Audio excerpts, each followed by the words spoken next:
Estamos de volta com o Band Entrevista, hoje conversando com o advogado especialista em direitos humanos, Renato Costa, sobre a ditadura militar no Brasil.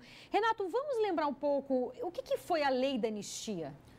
Foi o resultado de um grande pacto social feito no final da década de 70, que permitiu o avanço político brasileiro, ultrapassando a fase da ditadura militar e permitindo que o Estado Democrático de Direito se implantasse no Brasil que nós vivemos hoje. Isso não foi uma coisa fácil, isso foi arrastado, isso foi uma discussão durante muito tempo e ela objetivava, o projeto da lei da anistia objetivava, sobretudo, o retorno de grandes nomes brasileiros que estavam exilados, como, por exemplo, Leonel Brizola, Miguel Arraes, José Dirceu, Frei Betinho, o Fernando Gabeira e outros nomes importantes que não podiam voltar ao Brasil, que se voltassem seriam presos, né? E o pacto, então, foi criado, a lei da anistia foi promulgada em 79 e estendeu a todas as pessoas que tinham praticado crimes políticos naquela época, inclusive os militares,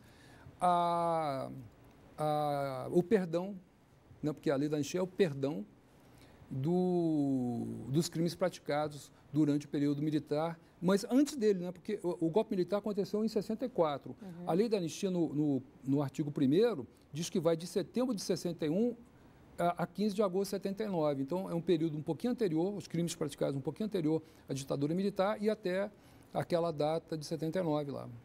Então, em consequência disso, nenhum governante pôde ser responsabilizado pelos crimes, pelos assassinatos cometidos durante a ditadura militar no nosso país? Os governantes militares da ditadura também foram alcançados pela anistia. Mas não só eles, né?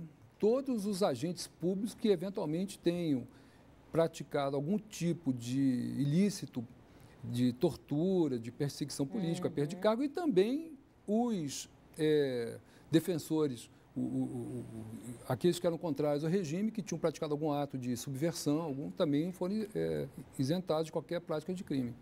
Então, em consequência dessa lei, você acredita que houve uma espécie de pacto de silêncio também para que não viessem à tona tudo que foi realizado nesse período no nosso país? Não, um pacto de silêncio não.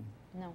Um pacto de silêncio não, mas houve um pacto sim para que se colocasse uma pedra sobre o passado e com isso muitas pessoas ligados muitos familiares de desaparecidos, né, ficaram sem saber onde estão os seus corpos, não puderam honrar suas imagens, enterrando-os de uma maneira cristã, ou seja lá qual for, religiosa, enfim.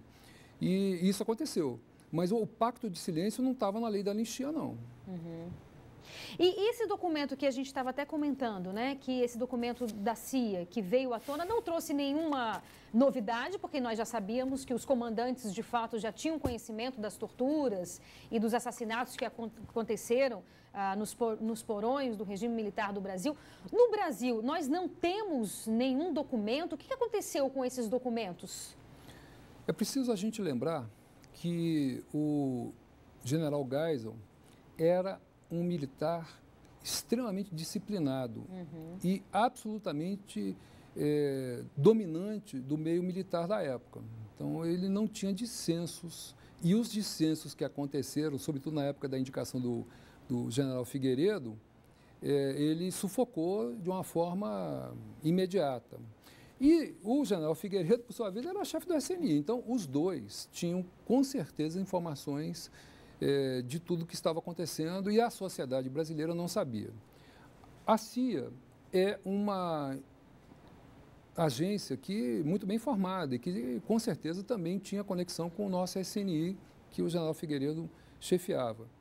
Portanto, essas informações todas que hoje nós estamos sabendo através de uma informação que chegou à mídia, né? Não é uma novidade em si. Isso, tecnicamente, nas faculdades, a gente poderia dizer que ambos, o general Figueiredo e o general Geisel, tinham domínio do fato. Mas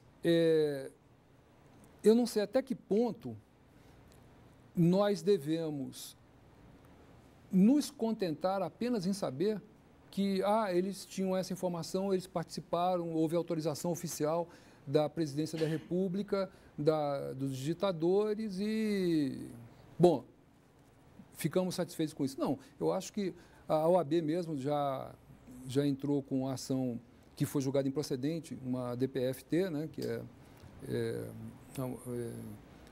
foi julgada, e o voto até do relator, Ezo Grau, que é indicado pela OAB, que é originário da advocacia, na época, né? Eu acho que essas informações, elas foram sepultadas pelo serviço militar de uma forma conveniente para evitar que, em momentos futuros, houvesse qualquer tipo de revanche. Mas, sinceramente, Renata, eu sinceramente acho que em algum lugar deste país deve ter uma informação, um registro disso. Não dá para deletar completamente. E acho que a sociedade deve sim buscar essas informações, os esclarecimentos. Os nossos governantes militares, todos já morreram, né? Quer dizer, então não será da busca de cada um deles que essa informação surgirá. Mas existem outras pessoas que estão vivas, né? E que podem informar, que têm condições de dar essa informação. Mas, de ordem prática jurídica, isso não teria nenhum efeito imediato. Mas de ordem política, sim. Sim, é verdade. E agora a gente vai para mais um breve intervalo, é bem rápido, não saia daí, eu espero você.